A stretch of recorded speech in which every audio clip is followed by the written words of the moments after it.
Hey guys, Maybe 20 back again, and we all know the biggest flaw with the Nintendo Switch right now is the fact that it did not come with a D-pad. Heck, when the Nintendo Switch Lite was announced, I almost thought about buying that system just for the D-pad alone. Sure, there's companies like Hori that have special Joy-Cons that have a D-pad built into it that you can buy as a nice replacement, but what if you want to use your original Joy-Cons that came with your Switch? Well, today we're going to look at a product from Nyko that is called the D-pad case, and this thing actually adds a D-pad right onto your original Joy-Con by just slipping this cover on top of it. So how does it work? Is it cheap? Is it gonna break? Is it actually gonna even register when you press the buttons? Well, today we're gonna go ahead and try to answer all those questions. Okay guys, here we have the D-pad case by Nyko. Right here is the front of the box. As you can see, right there's the D-pad. You turn this thing around and it kind of shows you everything that's going on the back. I already kind of unboxed this thing and took everything out already. There's not much in the box, and as you can see, this is pretty much it right here. It's not much here. You have these really thin plastic pieces that go over the Joy-Cons, and you have this D-pad here that kind of just sits on top of the buttons, I think. And I believe the plastic casing is just going to go over top of this and hold it in place. So very interested to see how this is actually going to work. I'm going to be honest, I have my doubts, but this feels very, very thin and very, very cheap, if I do say so myself. So I don't really have my hopes high for this, but nonetheless, we're going to actually see if this works. So here you go. You just kind of clip these on here, and these feel very, very thin. Like, these are very thin pieces of plastic here, but honestly this case isn't really designed to like protect your Switch.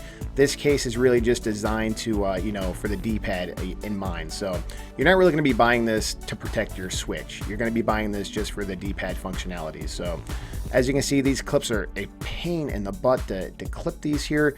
You will hear like a clicking noise once it actually snaps into place, and you're probably going to have to go over this a few times.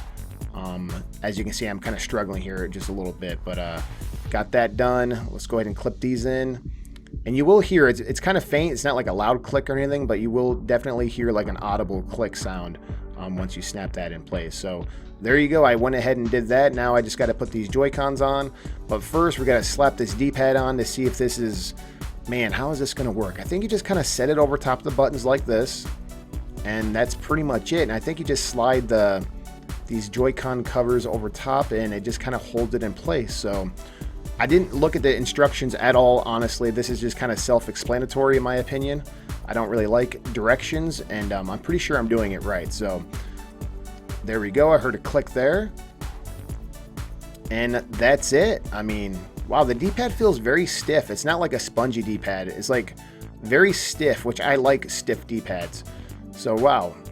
Okay, so that's actually holding it on there pretty good. Very impressed. So here we go. This is kind of more for like just looks on the other side and just kind of match the left side, I would imagine. So this actually looks like one big case, but honestly, we're just using this for the D-pad, obviously. So, all right, I heard a click, and I believe we are good to go. Let's test this sucker out.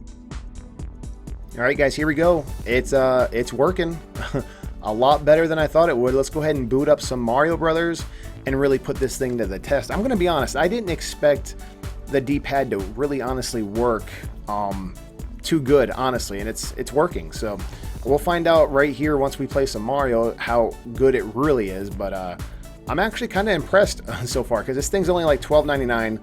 I will have a link below if you guys want to actually purchase this, but it is working. This is a very cheap alternative D-pad. Here you go. The D-pad's actually working fairly good. Like, I'm not having any problems here. It's going back and forth just fine. Now, I'm not sure if you play like a fighting game how good it's going to do, but as far as like platformers like this, it's working just fine. I'm impressed, honestly. For 12 bucks, this, you really can't go wrong. Like I said, it feels very cheap, the plastic, the case, but like I said, this isn't really designed to protect your Switch. And you can actually dock this as well. You can actually put this right in your dock. That's why it's so thin as well. So let's see, up, down. Yep, it's working. Everything. This is actually working pretty good. Very good, honestly. Wow. Wow. Okay, one more thing I do want to show you guys. If you guys turn this around, there is a placeholder for some games here. As you can see, I got Luigi's Mansion 3 there. You can put another game there and another game there. And right there is where the D-pad was actually stored in the box. So 3 games, 1, 2, 3, there you go. Pretty cool, honestly. Well, there you have it, guys. This has been a look at the D-pad case by Nyko. I can honestly tell you that this D-pad actually works, which was a pleasant surprise because I honestly didn't think it would. When I first picked up the box and I felt how light this thing was, I was like, wow, this thing is pretty cheap. And when I finally took it out of the box and saw how thin the plastic was of the case, I was like, wow, I feel like I'm gonna break this thing. But that case has to be extremely thin for a reason. That way you can actually still dock your Switch. So this case is kind of nice because you can kind of just leave it on and you can still dock your Switch and stuff. So if you're looking for kind of a cheaper alternative, this thing is only like $13. I will have a link to Amazon if you guys are interested in this case, because it does work. The D-pad did work. I played for a little bit and everything seemed to work just fine.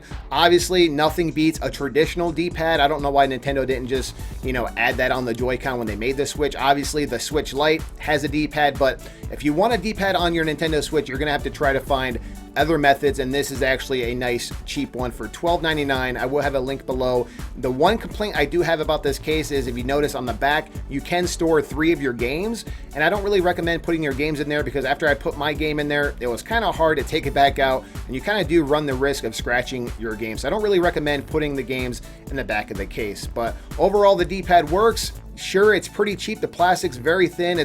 Feels kind of cheap, but the D-pad actually felt pretty snug. It wasn't going anywhere. And for $12.99, I mean, I guess it works. Link is in the description below if you guys are interested. And that's pretty much all for right now, guys. And as always, there'll be more to come shortly. Thanks again. Thanks for watching my video, guys. I definitely do appreciate it. I now have official Van Buren 20 merch beneath all my videos. I will also have a link below in the description box for anyone looking to help support the channel.